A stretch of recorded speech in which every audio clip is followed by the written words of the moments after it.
नमस्कार दोस्तों, अध्ययन सूत्र क्लासेस में आप सभी का स्वागत है। दोस्तों, हमारा सब्जेक्ट चल रहा था साइकोलॉजी। साइकोलॉजी में हमारे 2 टॉपिक हो चुके थे। तीसरा टॉपिक चल रहा था अधिगम। तीसरा टॉपिक चल रहा था हमारा अधिगम।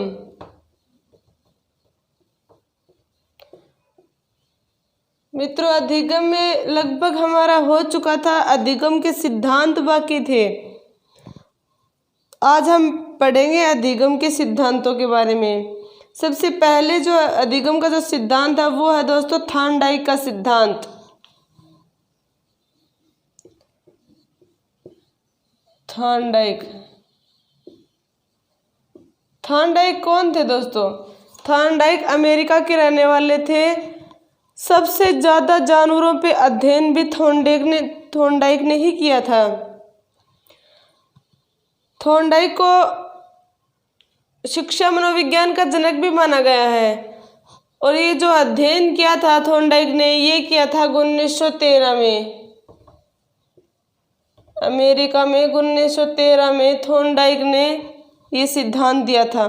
इस सिद्धांत का क्या नाम है दोस्तों? इस सिद्धांत का नाम है प्रयत्न व त्रुटि का सिद्धांत। इस सिद्धांत का नाम है दोस्तों प्रयत्न व त्रुटि का सिद्धांत। थॉर्नडाइक अमेरिका के थे। सबसे ज़्यादा जानवरों पे अध्ययन थॉर्नडाइक ने किया था। 1913 में इन्होंने सिद्धांत दिया था। सिद्धांत का नाम है प्रयास एवं त्रुटि का सिद्धांत। प्रयास व त्रुटि का सिद्धांत। इस सिद्धांत के कुछ अन्य नाम भी हैं दोस्तों। संबंधवाद का सिद्धांत भी कहते हैं इसे।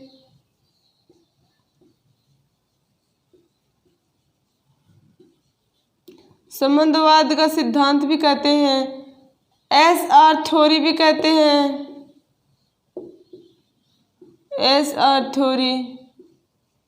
उद्दीपक अनुक्रिया का सिद्धांत भी कहते हैं।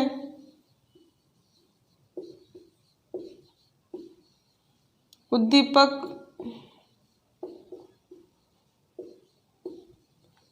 अनुक्रिया स्टिमुलस रिस्पॉन्स। एस.आर. थ्योरी और उद्दीपक अनुक्रिया का सिद्धांत। यह सिद्धांत दोस्तों 1913 में दिया गया था।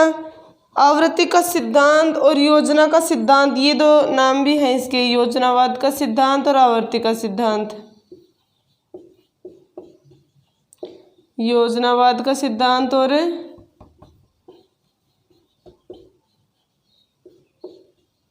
आवृत्ति का सिद्धांत।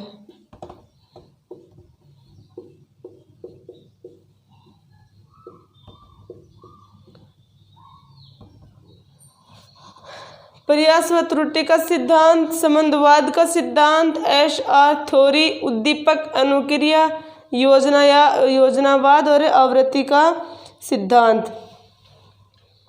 एक बात दोस्तों, इस सिद्धांत का एक अन्य नाम लिया गया था जो फर्स्ट ग्रेड में आया था, हर्ष एवं दुख का सिद्धांत। हर्ष एवं दुख का सिद्धांत, ये भी याद रखना दोस्तों। ये है इसके अन्य नाम। कभी कभी इनमें से क्वेश्चन आ जाता है।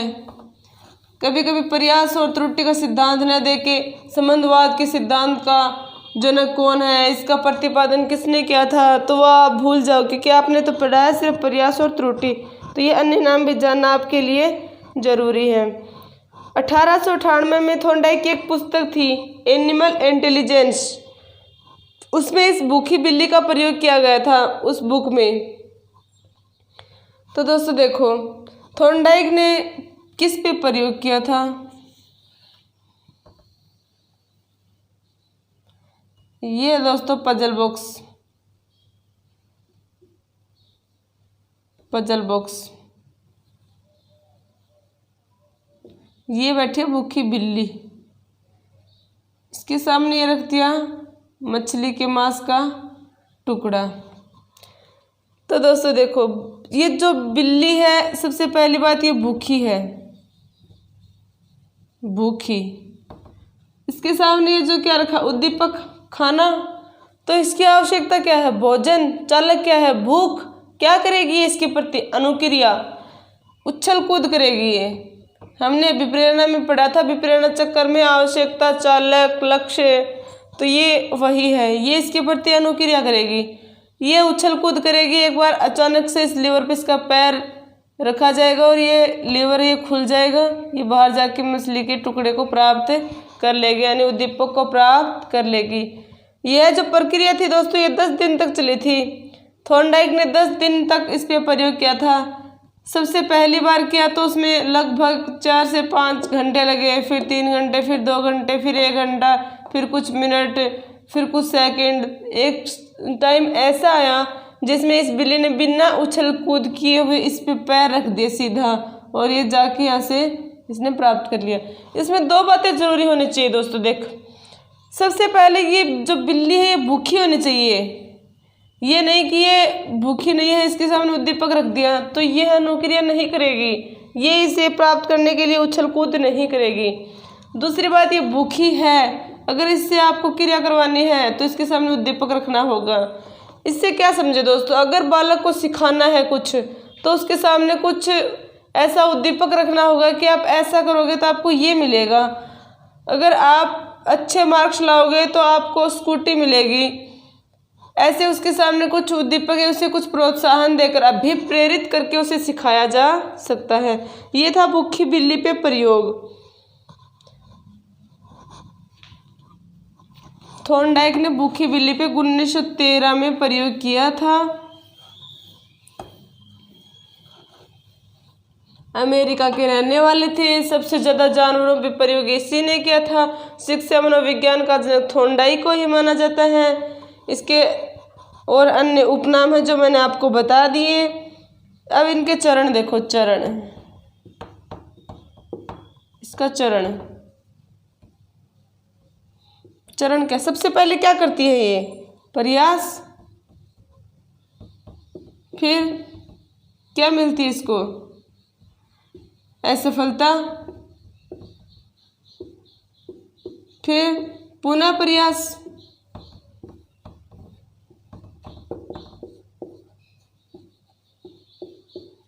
फिर सफलता या लक्ष्य, सफलता या।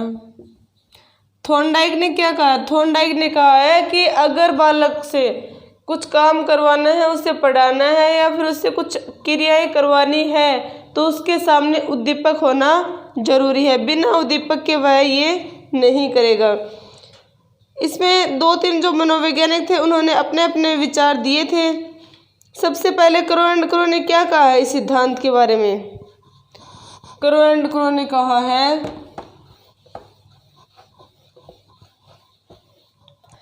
Crow and crow, crow and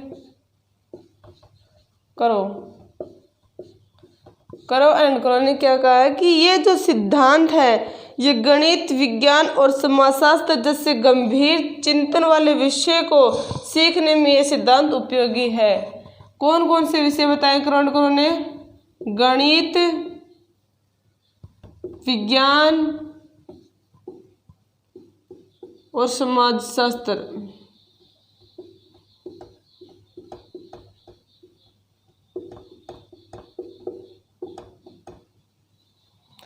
करो एंड करो, कितने करो? 2 करो। दोनों ने मिलकर कितनी बातें बताई? 3, गणित, विज्ञान और समाजशास्त्र। करो एंड करो ने कहा कि ये जो थॉर्नडाइक का प्रयत्न और जो त्रुटि का जो सिद्धांत है यह है गणित, विज्ञान और समाजशास्त्र जैसे जो गंभीर चिंतन वाले जो सब्जेक्ट हैं इनके लिए ज़्यादा उपयोगी है। अच्छा, तो फिर कोलसेनिक ने क्या कहा? इसी की बात को लेकर कोलसेनिक ने क्या कहा?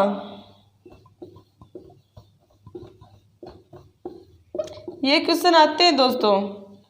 सैनिक नहीं, सैनिक, कोलसेनिक ने क्या कहा कि भाई गणित, विज्ञान, समाजशास्त्र नहीं, ये लिखना, पढ़ना और गणित, लिखना, पढ़ना और गणित सिखाने में ये सिद्धांत उपयोगी है। लिखना,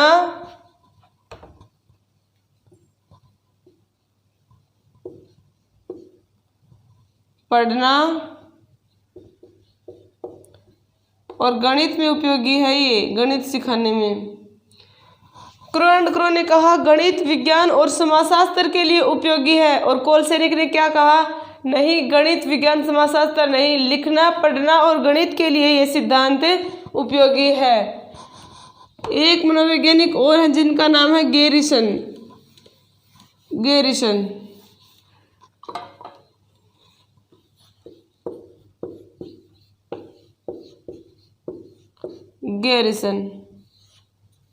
गैरिसन ने इस सिद्धांत के बारे में क्या कहा। गैरिसन ने कहा है कि ये जो सिद्धांत की जो संपूर्ण प्रक्रिया थी कि भूखी बिल्ली को बंद किया, सामने उद्दीपक रखा, अनुक्रिया करवाई, उसे उद्दीपक प्राप्त हुआ, ये जितनी भी प्रक्रिया है इसमें सबसे ज़्यादा जो महत्व दिया गया, जो जोर दिया गया, वो समस्या समाधान पे दिया गया।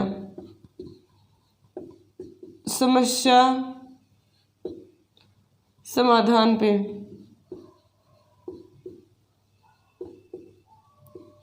देखो दोस्तों ध्यान से देखो, गैरिसन ने क्या कहा है कि जो सिद्धांत की जो संपूर्ण प्रक्रिया है उसमें सबसे ज़्यादा जो जोर दिया गया, जो सबसे ज़्यादा महत्व दिया गया, वो समस्या समाधान पे दिया गया। क्रो एंड क्रो ने कहा गणित विज्ञान और समाजशास्त्र जैसे जो गंभीर विषय हैं उनके लिए ये सिद्धांत उपयोगी है। कोलसेनिक ने क्या कहा, लिखना पढ़ना और गणित में ये सिद्धांत सबसे ज़्यादा उपयोगी है। इस सिद्धांत की 2-3 विशेषताएं और है दोस्तों, ये तो गैरिसन, कोलसेनिक और क्रो एंड क्रो के अनुसार है। अब सिद्धांत की कुछ विशेषताएं देखो आप। यह सबसे ज़्यादा मंदबुद्धि बालकों के लिए उपयोगी है।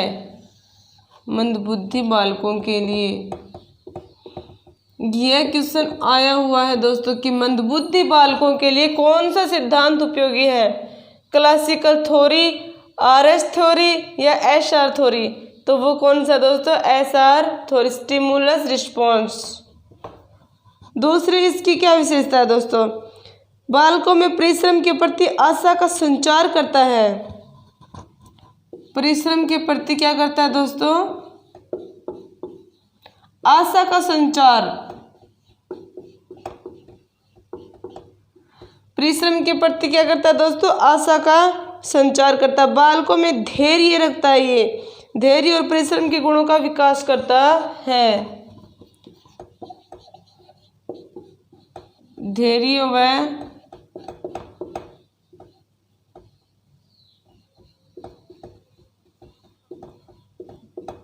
परिश्रम के गुणों का विकास करता है।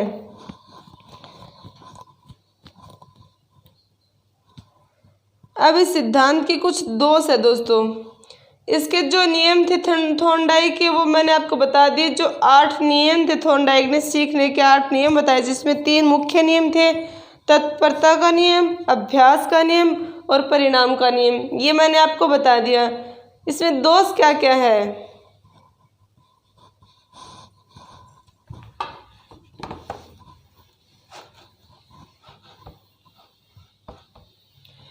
पहला दोष है कि इस सिद्धांत में समय ज़्यादा लगता है। इसमें व्यर्थ के प्रयत्नों पे ज़्यादा बल दिया गया है। उसे बार बार बंद करना, उसकी बार बार उससे एक ही उद्दीपक के प्रति बार बार एक ही अनुक्रिया कराना, तो ये इसके दोष है। जब एक कार्य को दोस्तों एक विधि से, एक विशिष्ट विधि से अपन अगर सीख सकते हैं तो बार बार प्रयास करने में समय व्यर्थ क्यों करें। एक बार फिर से देख लो दोस्तों, जो प्रयास और त्रुटि का जो सिद्धांत है वह थॉर्नडाइक ने दिया था 1913 में। इसके कुछ उपनाम हैं दोस्तों, कौन कौन से, संबंधवाद का सिद्धांत, सीखने का सिद्धांत, प्रयत्न व भूल का सिद्धांत, इस तरह से इसके कुछ उपनाम थे। एक थॉर्नडाइक ने इसके बारे में एक डेफिनेशन भी दी है सिद्धांत के बारे में कि सीखना संबंध स्थापित करना है और संबंध स्थापित करने का कार्य मनुष्य का मस्तिष्क करता है। अगर क्वेश्चन आ जाए कि किसके अनुसार सीखने का, संबंध स्थापित करने का कार्य मनुष्य का मस्तिष्क करता है, तो वो है दोस्तों थॉर्नडाइक के अनुसार। इसके जो नियम थे वो मैंने आपको बता दिए। इसने जो प्रयोग किया था वो भूखी बिल्ली पे किया था, एक पिंजरे में बंद कर दिया। उस पिंजरे का नाम है मित्रों पजल बॉक्स। बाहर उसके उद्दीपक रख दिया। उद्दीपक के रूप में क्या रखा था, तो दोस्तों उद्दीपक के रूप में रखा था मांस के मछली का टुकड़ा। मछली के मांस का टुकड़ा बाहर रखा था, जिसे वह प्राप्त करने के लिए बार बार अनुक्रिया कर रही थी, बाहर आने के लिए बार बार तड़छ मार रही थी। फिर इसको जो उद्दीपक है वो मिल जाता है, वह शांत बैठ जाती है। इस पूरे सिद्धांत में एक बात होनी जरूरी है दोस्तों कि जो बिल्ली है वो भूखी होनी जरूरी है। अगर बिल्ली भूखी नहीं है तो वह ये कार्य नहीं करेगी। इसमें वुडवर्थ ने अपने कुछ विचार रखे हैं दोस्तों। वुडवर्थ ने कहा कि प्रयास एवं त्रुटि में किसी कार्य को करने के लिए अनेक प्रयत्न करने पड़ते हैं, जिनमें अधिकांशतः गलत होते हैं। ये वुडवर्थ ने इस सिद्धांत की आलोचना करके कहा है कि प्रयास एवं त्रुटि में किसी कार्य को करने के लिए अनेक प्रयत्न करने पड़ते हैं, जिनमें अधिकांशतः क्या होते हैं दोस्तों, गलत होते हैं।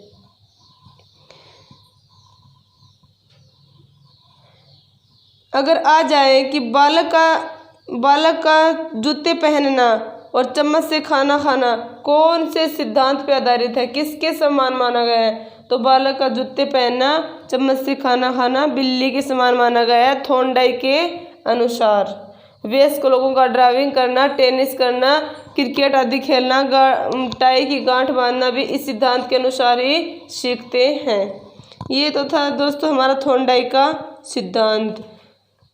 थॉर्नडाइक का सिद्धांत हो गया पूरा। अब हमारा होगा जी पावलोव का सिद्धांत। पावलोव का जो सिद्धांत है वो 1904 में दिया था पावलोव ने। IP पावलोव इसका पूरा नाम है। सिद्धांत का नाम है दोस्तों अनुकूलित अनुक्रिया का सिद्धांत। तो दूसरा जो सिद्धांत है हमारा अनुकूलित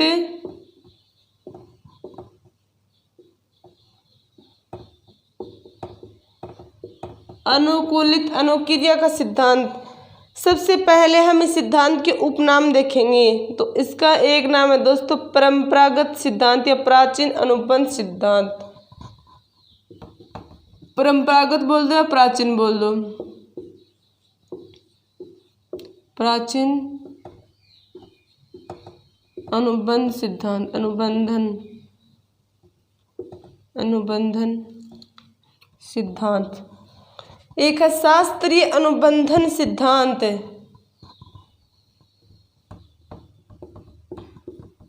शास्त्रीय अनुबंधन सिद्धांत। एक इसका नाम है दोस्तों क्लासिकल थ्योरी। एक है उद्दीपन अनुबंधन सिद्धांत। वो था हमारा उद्दीपक अनुबंधन सिद्धांत और ये है उद्दीपन अनुबंधन सिद्धांत। इन दोनों में अंतर दोस्तों आप कंफ्यूज मत होना। वो था उद्दीपक और यह उद्दीपन अनुबंधन सिद्धांत। अनुबंधन सिद्धांत इस नए का डिफरेंस है दोनों में। उसमें उद्दीपक आ गया और इसमें उद्दीपन आ गया। एस अनुबंधन सिद्धांत,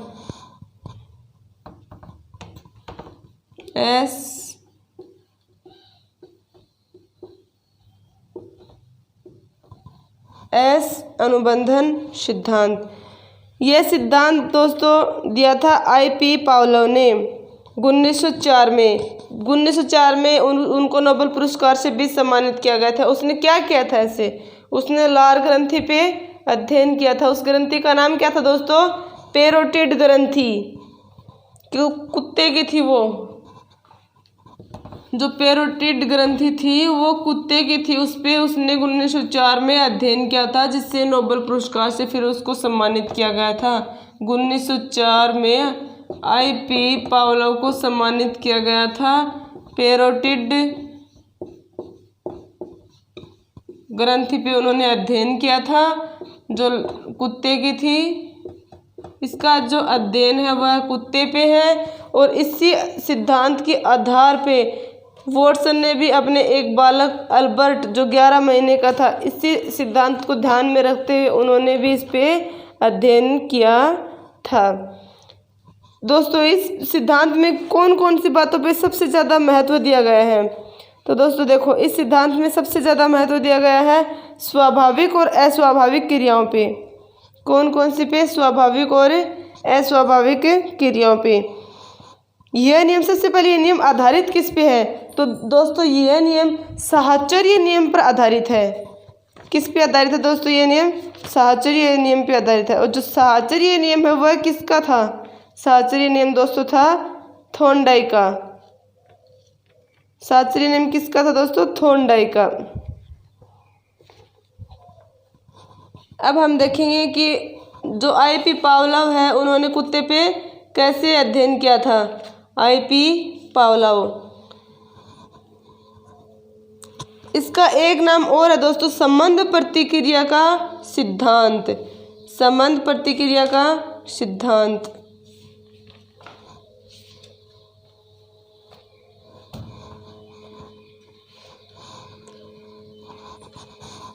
ये जो आई.पी. पावलोव था इन्होंने जो अध्ययन किया था ये कहाँ पे किया था? सबसे पहले यही बात तो रूस में किया था। रूस में किया था 1904 में किया था। किस पे किया था? कुत्ते पे किया था। कुत्ते की कौन सी ग्रंथि पे किया था? पैरोटिड ग्रंथि पे किया था। ये कुत्ता है, ये एक पिंजरा है जिसमें ये कुत्ता है। इस कुत्ते को यहाँ पे बांध रखा है। यहाँ एक घंटी है। तो दोस्तों ये अध्ययन कैसे किया था कि कुत्ते को एक पिंजरे में बंद कर दिया और उसके सामने एक घंटी लगा दी। सबसे पहले क्या होता है? सबसे पहले होता है यूसीएस। इसमें इन्होंने यूसीएस, सीएस और यूसीआर और सीआर नाम लिए। ये क्या? पहले ये देखो दोस्तों, यूसीएस है स्वाभाविक उद्दीपक यानी अनकंडीशनल स्टिमुलस। स्वाभाविक उद्दीपक। स्वाभाविक उद्दीपक क्या होते हैं दोस्तों? जैसे हमारे सामने कोई मिठाई आ गई, हमारे मुंह से लार टपक गई। मिठाई का आना भी स्वाभाविक और हमारे मुंह से जो लार आई वो क्या थी? वो भी स्वाभाविक। ठीक है दोस्तों, तो इससे कहते हैं हम यूसीएस। यूसीएस क्या है? जो हमारे सामने जो भोजन आया वो यूसीएस है, स्वाभाविक। और यूसीआर क्या है? उसे देखकर मुंह से जो लार टपकी हमारे मुंह से वो क्या है? अनकंडीशनल रिस्पॉन्स, लार। अस्वाभाविक क्रिया, अस्वाभाविक अनुक्रिया हुई हमारे किसे देखकर? खाने को देखकर। सीएस क्या है? सीएस दोस्तों कोई माध्यम है। जैसे कुत्ते के सामने घंटी बजा दी, ये क्या है? स्वाभाविक है या अस्वाभाविक? ये दोस्तों अस्वाभाविक। और भोजन आया वो क्या था? स्वाभाविक। लार टपकी वो क्या था? स्वाभाविक। तो देखो दोस्तों इसमें क्या बताया गया है? कुत्ते को बांध दिया। इसमें 3 प्रयोग किए। सबसे पहले जो अनुबंधन था उससे पहले का जो कार्य किया था वो देखो। कुत्ते को बांध दिया। ठीक है दोस्तों, यूसीएस आ गया। यहाँ पे घंटी वंटी का कोई रोल नहीं। सबसे पहले क्या गया? यूसीएस। यूसीएस यानी अनकंडीशनल स्टिमुलस। क्या है? भोजन। स्वाभाविक भोजन आ गया कुत्ते के सामने, इसके मुंह से लार आ गई। ये क्या है? अनकंडीशनल रिस्पॉन्स यानी स्वाभाविक के प्रति स्वाभाविक क्रिया। ये था हमारा पहला चरण, स्वाभाविक के प्रति स्वाभाविक क्रिया। यूसीएस के प्रति यूसीआर। ठीक है दोस्तों, इसे स्वाभाविक को अनुबंधन उद्दीपक भी कहते हैं, प्राकृतिक उद्दीपक भी कहते हैं और मूल उद्दीपक भी कहते हैं। ये था हमारा पहला चरण। अब हमारा दूसरा चरण, भोजन रख दिया कुत्ते के सामने, लार आ गई। अब देखो ये कुत्ता यहाँ पे बंधा हुआ है पिंजरे में। ठीक है दोस्तों, फिर बजाई घंटी, सीएस। क्या बजाई? घंटी। क्या है ये? अस्वाभाविक। सीएस का मतलब क्या है?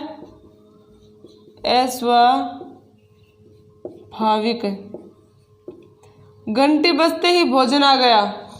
घंटी बजते ही क्या आ गया? भोजन। क्या? यूसीएस, अनकंडीशनल रिस्पॉन्स, भोजन। ये क्या है? स्वाभाविक। इससे देकर क्या आ गई? यूसीआर।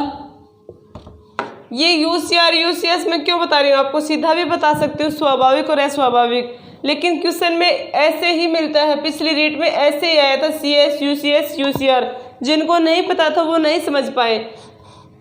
यूसीआर का मतलब क्या है? Unconditional response. क्या? लार। भोजन को देकर क्या आ गई? लार। तो घंटी क्या थी हमारी? अस्वाभाविक क्रिया, जिसका दूसरा नाम है कृत्रिम उद्दीपक, अनुबंधित उद्दीपक और अस्वाभाविक उद्दीपक या सहायक उद्दीपक भी बोल सकते हैं। इसे देखकर क्या हुआ? घंटी बजते ही क्या आया? भोजन, और भोजन के आते ही क्या हुआ? लार टपक गई। अब हमारा क्या है? अंतिम चरण क्या था? अंतिम चरण था दोस्तों, ये तो था अस्वाभाविक के प्रति स्वाभाविक क्रिया। CS क्या है दोस्तों? CS अस्वाभाविक यानी घंटी बजी, घंटी क्या हुई? बजी, और भोजन आने से पहले, क्योंकि बार बार यही होता था कि घंटी बजती थी, फिर भोजन आता था और फिर लार टपक जाती थी। तो कुत्ते के सामने घंटी बजी, कुत्ते ने सोचा भोजन आएगा, कुत्ते ने वेट किया, घंटी बजते ही मुंह से लार आने लगी, अब तो भोजन मिलेगा ही मिलेगा। ये तो था दोस्तों कुत्ते पे अध्ययन। ये जो संपूर्ण प्रक्रिया है, घंटी का बजना, भोजन का आना, लार टपकना, इनके बीच में जो समय अंतराल है वो ये नहीं कि 1 घंटे पहले घंटी बजा दी, फिर भोजन आ रहा है 1 घंटे बाद और 2 घंटे बाद लार टपक रही, नहीं, इनके बीच में 5 सेकंड का ही गैप होना चाहिए, वरना ये काम नहीं करेगा। अगर घंटी बजने के 5 सेकंड बाद ही अगर भोजन आ गया तो कुत्ते के मुंह से लार टपकेगी। अगर 1-1.5 घंटा निकल गया तो कुत्ते उस घंटी के साथ अपना संबंध या बंधन नहीं जोड़ेगा। तो अंत में क्या था? CS के प्रति CS, अस्वाभाविक के प्रति अस्वाभाविक क्रिया। उन्होंने सोचा, फिर से घंटी बजी, उन्होंने सोचा भोजन आएगा, फिर से लार टपकी, फिर से घंटी बजी, फिर से लार टपकी। यह क्रिया काफ़ी समय तक चली। एक समय ऐसा आ गया, उसे पता चल गया कि नहीं, घंटी के बजते ही भोजन नहीं आएगा, तो क्या हो गया? उसका विलोपन, यानी घंटी के बजते ही भोजन का नहीं आना, उसके मुंह से लार टपकना अपने आप बंद हो गया। इस क्रिया को क्या कहते हैं? विलोपन। यह क्वेश्चन आया हुआ कि विलोप किसे कहते हैं, तो एक बार इसकी परिभाषा सुन लो दोस्तों।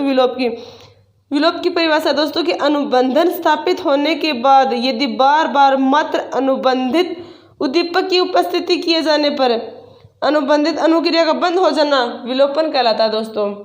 कि बार बार घंटी बजने पर भोजन का नहीं आना, पहले इसके साथ संबंध जोड़ दिया गया था, घंटी के साथ भोजन का संबंध जोड़ दिया गया था, घंटी बजते ही भोजन आ जाता था, फिर उसके मुंह से लार आती थी, तो यही उसका जो बंधन था, अनुबंधन था, ये जुड़ गया घंटी का भोजन से।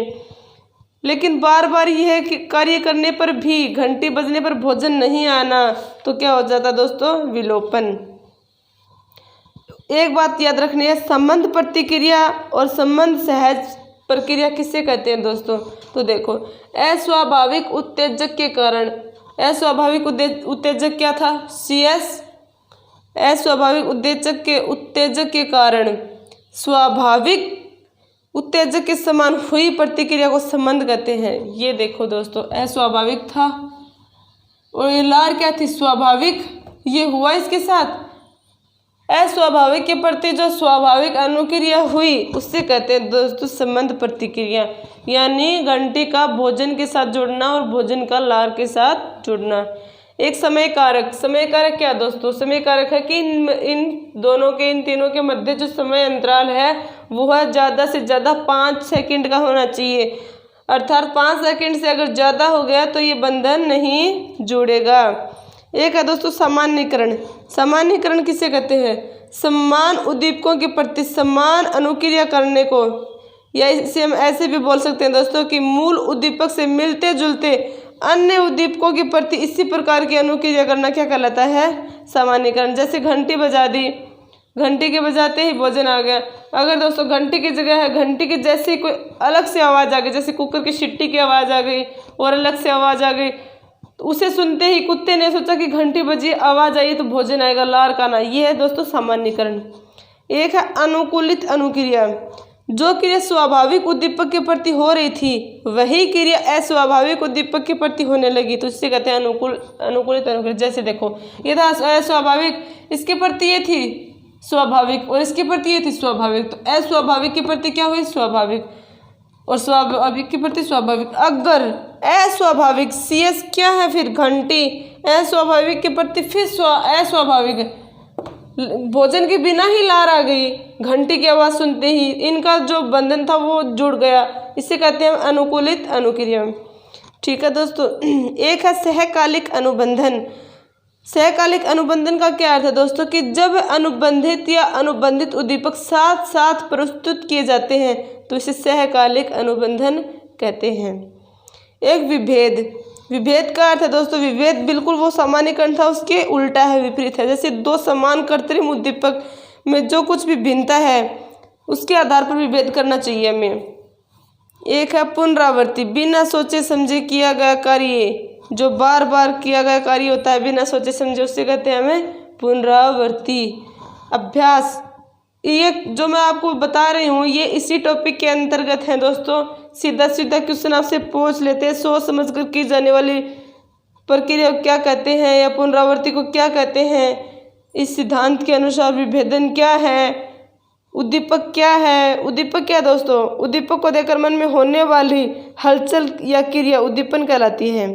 उद्दीपन क्या है दोस्तों, उद्दीपक को देकर मन में होने वाले जो हलचल जो क्रिया होती है वो उद्दीपन। जैसे बिल्ली को बंद कर दिया था, सामने उद्दीपक रखा था, उसके प्रति उसके मन में जो हलचल हो रही थी उसे हम क्या बोलते हैं, उद्दीपन। उद्दीपन। तो दोस्तों एक बार आप फिर से एक बात और, इसी सिद्धांत के आधार पर वॉटसन ने भी अपना एक सिद्धांत दिया था। वॉटसन ने किस पे दिया था दोस्तों, अपने एक बेटा था 11 महीने का, अल्बर्ट उसका नाम था, अल्बर्ट।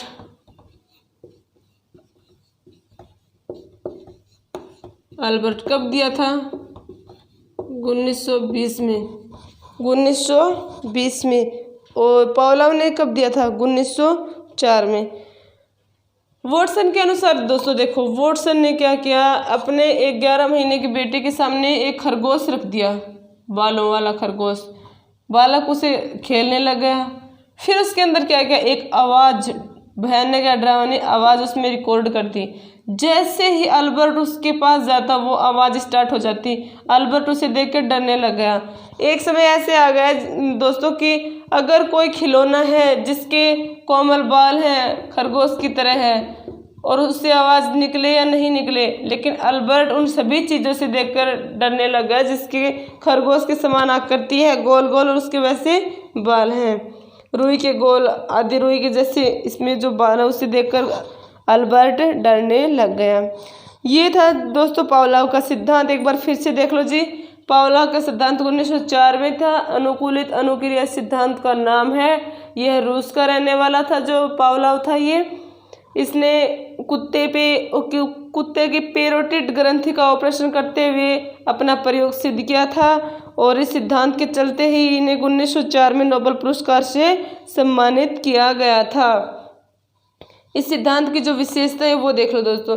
इस सिद्धांत में शैक्षिक निहितार्थ क्या है, क्या शिक्षा मिलती है इस सिद्धांत से में, तो दोस्तों इस सिद्धांत से में क्या क्या शिक्षा मिलती है देखो।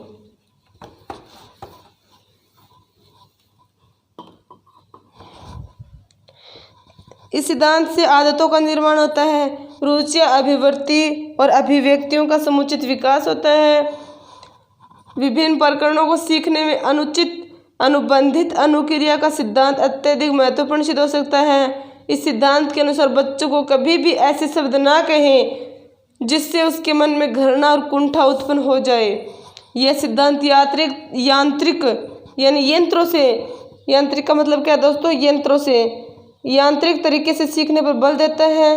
यह सिद्धांत हमारे चरित्र निर्माण में भी सहायक होता है। अध्यापक के प्रति छात्रों का उचित दृष्टिकोण विकास भी इसी सिद्धांत से होता है।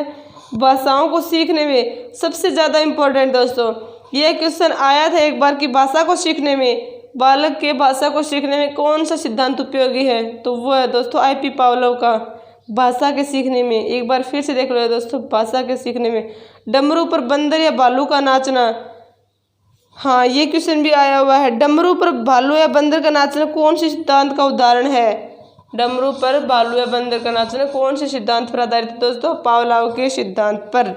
करोंडकरो ने क्या कहा इस सिद्धांत के बारे में, करोंडकरो के अनुसार ये सिद्धांत उन विषयों की शिक्षा के लिए उपयोगी है जिसमें चिंतन की आवश्यकता नहीं होती, जैसे सुलेख लिखना, निबंध लिखना, ये और उसमें क्या कहा था उसने, क्रोनगोर ने उसमें कहा था कि गणित, विज्ञान और समाजशास्त्र, यानी उनका कहने का मतलब था कि जो चिंतन वाले विषय हैं उनके लिए वो सिद्धांत उपयोगी है। और पावलोव के सिद्धांत के बारे में कहा कि चिंतन वाले विषयों के लिए सिद्धांत उपयोगी नहीं है, ये सिद्धांत तो सुलेख लिखना, निबंध लिखना, इन सिद्धांतों के ऊपर आधारित है।